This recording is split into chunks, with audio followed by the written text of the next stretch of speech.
Sir Telangana HCU భూములు దగ్గర దగ్గర 10,000 కోట్లకి అమ్మేశారని చెప్పేసి వార్తలైతే వస్తున్నాయి. కాకపోతే దీనిపైన సుప్రీం కోర్టు ఒక నివేదిక ఇవ్వాలి. సో, మళ్ళీ అందులో ఏ మొక్కలేస్తున్నారు, మొక్కలు రావడానికి ఎంత టైం పడతది, దీని గురించి అంతా కూడా ఒక నివేదిక ఇవ్వాలని చెప్పేసి గవర్నమెంట్‌కి చెప్పింది. సో, దీని గురించి మీరేమంటారసలు? ఇప్పుడు భూములు ఏవైతే వాళ్ళు సుప్రీం కోర్టులో కూడా అదే కామెంట్ చేశారు. ఇవి హెచ్సి భూములా లేక ప్రభుత్వ భూములా అనే మీమాంసలోకి మేము వెళ్ళాం. ఇప్పుడు మీరు చెట్లు నరికింది వాస్తవమా కాదా, నరికినప్పుడు పర్యావరణ అనుమతులు తీసుకున్నారా లేదా? అనుమతులు తీసుకోవాలి కదా. చెట్టు మన ఇంట్లో మన చెట్టును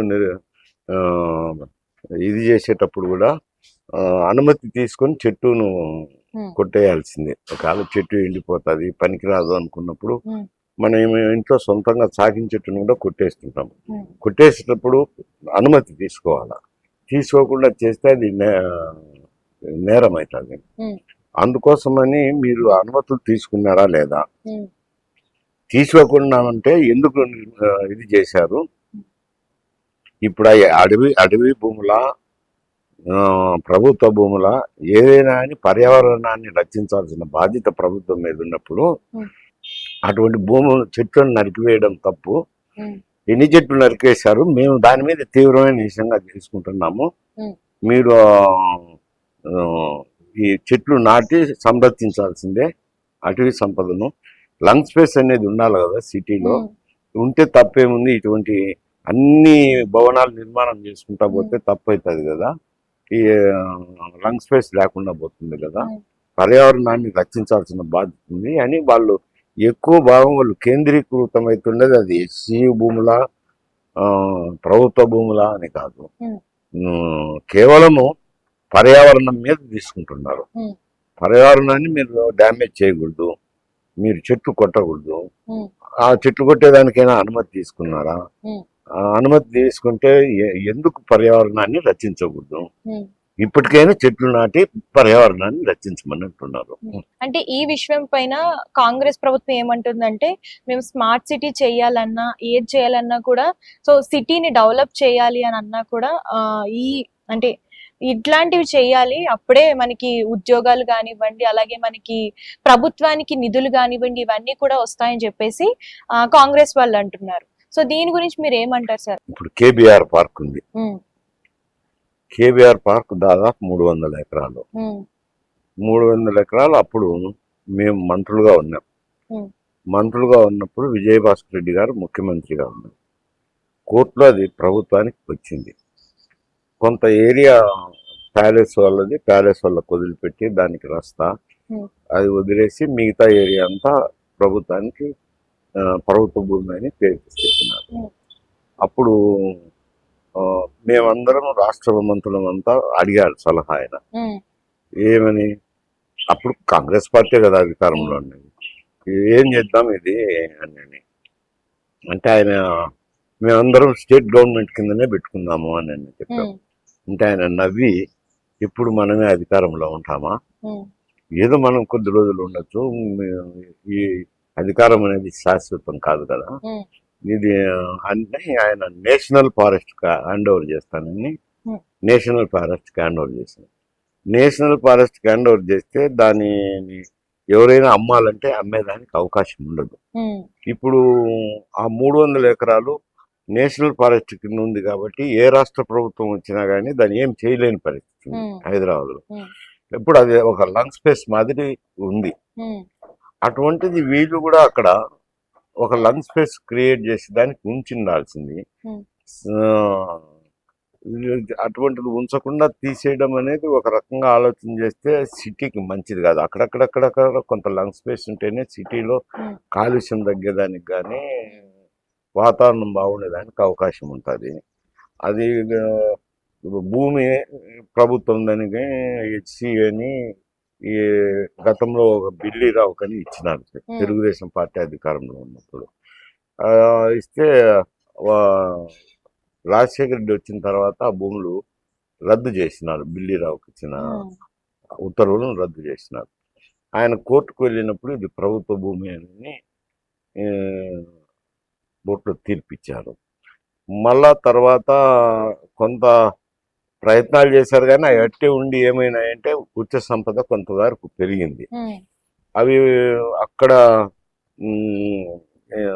ఏపీఐజీస్ ద్వారా భూములు వేలం వేయాలని అంటే 10,000 కోట్లు అప్పు తెచ్చినారు కానీ అమ్మలేదు. 10,000 కోట్లకు 10,000 కోట్లు గ్యారెంటీ పెట్టి అప్పు తీసుకొచ్చారు. ఇప్పుడు సుప్రీంకోర్టు ఏం స్టాండ్ తీసుకున్నారు అని అంటే ఇది పర్యావరణం రక్షించేదానికి పర్యావరణాన్ని రక్షించే చర్యలు తీసుకోండి, ఎప్పుడు సంపద క్రియేట్ చేయాలని అమ్ముతే ఎట్లా అని వాళ్ళు ఆ స్టాండ్ తీసుకున్నారు. వాళ్ళు పర్యావరణ అనుమతుల మీద చెట్ల పరిరక్షణ మీదనే వాళ్ళ దృష్టి అంతా కేంద్రీకరించారు. దానికి జవాబు చెప్పండి అంటున్నారు. దాన్ని ఎట్లా అభివృద్ధి చేస్తారో నరికేసిన చెట్లను ఎట్లా అభివృద్ధి చేస్తారో చెప్పండి అని దాని మీదనే ఉన్నారు. ఇది ప్రభుత్వ భూమా, హెచ్సి భూమా, ఇంకొకటి అనే దానికి వెళ్ళిపోము, మృదంగా మేము ఇది ఈ పాయింట్ మీదనే నిలబడుతున్నామని చెప్పారు. ముగ్గురు బెంచి 3 బెంచ్ ధర్మాసనం. అందువల్ల ఓ చాట కొంత లంగ్ స్పేస్ పెట్టుకునే దాన్ని పెట్టిండాల్సింది. ఈ సంపద అనేది వీళ్ళు మాట్లాడుకునేది భూములు అమ్ముతానే సంపద వస్తుంది, దాంతో రాష్ట్రం అభివృద్ధి చెందుతారని కాదు. ఇక్కడ వచ్చిన సమస్య ఏమిట్రా అనంటే ఈ తెలంగాణ వచ్చేసరికి టిఆర్ఎస్ ప్రభుత్వం ఉన్నప్పుడు బాగా అప్పులు చేశారు. అయితే గతంలో ఉన్న అప్పు ఇది కలిపితే 8 లక్షల కోట్ల రూపాయల వరకు అప్పులు ఉన్నాయి. ఈ 44,000 కోట్ల రూపాయలు రుణాలు కంతులకు వడ్డీలకు వీటికి పోతున్నాయి. పోతే ఇంకా మిగతా డబ్బులో ఒక 60% జీతభత్యాలు పెన్షన్స్ వీటి కిందకి పోతుంది. మిగిలి ఏమి లేదు. అప్పుడు రెవెన్యూ ఎంత ఉంటుంది, ఏమి అప్పులు ఎంత ఉన్నాయి అని చూసుకున్నారో లేదు, చూసుకొని మేనిఫెస్టో రాసుకున్నారో లేక ప్రజల్లో ఉండే సమస్యలను దృష్టిలో పెట్టుకొని ఏమవుతుందంటే ఇటీవల కాలంలో ఈ కన్సల్టెన్సీస్ వచ్చినాయి. వాళ్ళు సర్వే చేయడము, ప్రజలను పోయి మీకేం కావాలని అడగడము, సరే వాళ్ళు చెప్పినవన్నీ కోడ్రీకరించి ఒక మేనిఫెస్టో తయారు చేయడము, అవి ప్రజానురంజకంగా ఉంటాయి, ఓట్లు వచ్చేదానికి అనుకూలంగా రాసి పెడతారు. ఈ రెవెన్యూ ఎంత వస్తుంది, ఇంతవరకు ఈ ప్రభుత్వంలో అప్పులు ఎంత ఉన్నాయి, అమలు చేసేదానికి నిధులు ఎక్కడి నుంచి వస్తాయి అనేటి కన్సల్టెన్సీ వాళ్ళు చూడరు, వాళ్ళకి తెలియదు కూడా, అనుభవం కూడా ఉండదు. అది రాజకీయ నాయకులు ఎవరన్నా అనుభవం ఉన్నట్లు చూసి ఇది పెడితే ఇబ్బంది అనే ఇది ఒకటి సమస్య. ఇటువంటివే గతంలో కూడా వస్తున్నాయి. ఒక మారు అప్పుడు కాంగ్రెస్ పార్టీలో ఉంటే ప్రతిపక్షంలో ఉన్నాను, జన్మభూమి అని పెట్టిన్నారు తెలుగుదేశం పార్టీ చంద్రబాబు నాయుడు ఉన్నప్పుడే. ఆ జన్మభూమి కమిటీలో పోయినప్పుడు ఈ ముసలోళ్ళంతా వచ్చి కూర్చుంటున్నారు. ఒక మండలం వెళ్ళినప్పుడు ఏంటికయ్యా ఇట్లా ముసలోళ్ళంతా కూర్చున్నారంటే పెన్షన్ వాళ్ళు సార్ అని అన్నారు. పెన్షన్ ఎంత అంటే అప్పుడు 70 రూపాయలు ఎంతో ఉన్నది. 70 రూపాయలు అంటే ఏమోలేని నేను ఆ మండలం అంత అనుకోలేదు. మళ్ళీ ఇంకొక మండలానికి పోయినప్పుడు అట్నే జరిగింది. ఒక గ్రామంలో ముసలోళ్ళు అంతా కూర్చున్నారు, 1 గంట వరకు కూర్చున్నారు. సరే ఇంకొక మండలంలో మా నేటివ్ మండలంలో ఉన్న ఎండివని పిలిచి, ఏందయ్యా ముసలోళ్ళు 70 రూపాయలు పెన్షన్ వాళ్ళు ఇచ్చేది, 70 రూపాయలు పెన్షన్ కోసం 1 గంట వరకు ఆడ ఎండల్లో కూర్చుంటున్నాడే వచ్చి జన్మభూమి సభల్లో, ఏంది ఇది నేనని అడిగిన. అడిగితే సార్ వీళ్ళకు ముసలిలకు ఛాందస్సం ఎక్కువ, ఆకు ఒక్కో 70 రూపాయలు ఉంటే కనుక మేము అట కోళ్ళను కానీ కొడుకును కానీ అడగకూడదని నామోషిని అడగరంట, కొంచెం బింకం ఎక్కువ అంట. అయినా ఇటువంటి అలవాటు ఉంటాయి. మళ్ళీ ఆ 70 రూపాయల్లో ఒక 10 రూపాయలు చేంజ్ చేసి పెట్టుకుంటారంట. చేంజ్ చేసి పెట్టుకొని మనవాళ్ళకు మనవరాళ్ళకు ఇస్తుంటారట.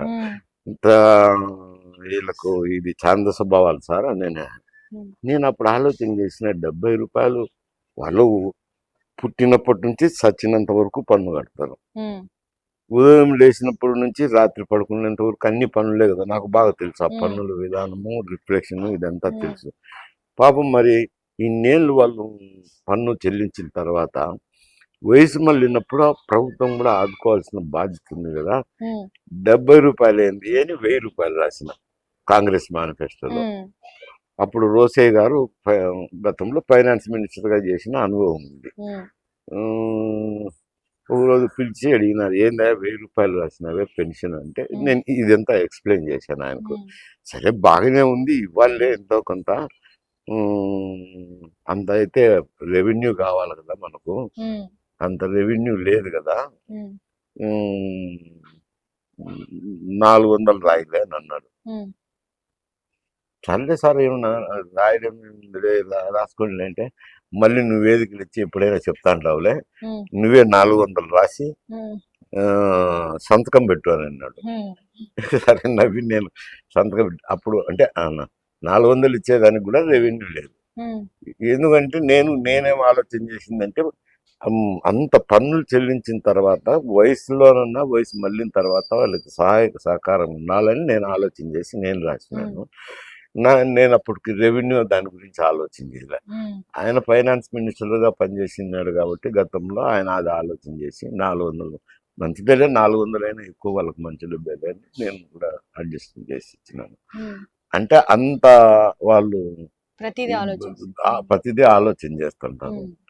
అందుకనే ఇవన్నీ వీళ్ళు కూడా హామీలు రాసేటప్పుడు అటనే రాసింటారు, ఈ రెవెన్యూ చూసుకుంటారు. ఇప్పుడు అవి ఇవ్వాలనంటే అమలు చేయాలంటే ఇబ్బందులు అవుతున్నాయి, కండిషన్స్ పెడుతున్నారు, దాని మీద ప్రజల్లో రియాక్షన్. ఇంకా ఇదో ఇటు భూమి అమ్ముతున్నా ఎంతో కొంత డబ్బు వస్తుంది అని అనుకుంటుంది. ఎంత వస్తాయి, ఎన్ని హామీలు నెరవేరుస్తారు, అవి ఇటువంటి దానికి పోతే ఇట్నే ఉంటుంది. ఇంకా వేరే చోట భూములు ఇవ్వచ్చు కదా, ఈ ఇండస్ట్రియల్ ఎస్టేట్ ఇచ్చేటి ఏమన్నా చూసి ఇచ్చిండొచ్చు. ఈ పరమోగ భూములు లేకపోవడము, అడవులను పరిరక్షణ చేయాలి కదా, అక్కడ చేసినట్టే ఇక్కడ చేస్తే మంచిదే. ఇప్పుడు సుప్రీంకోర్టు కూడా అదే ప్రశ్నిస్తున్నారు, మీరు ఎన్ని చెట్లు కొట్టినారు, ఎవరు అనుమతి తీసుకున్నారు, దీనికి ఏం జవాబులు చెప్తారో చెప్పండి, అది ముఖ్యం. ఇది ఎవరి భూమి అనేది మేము వాటి జవాబు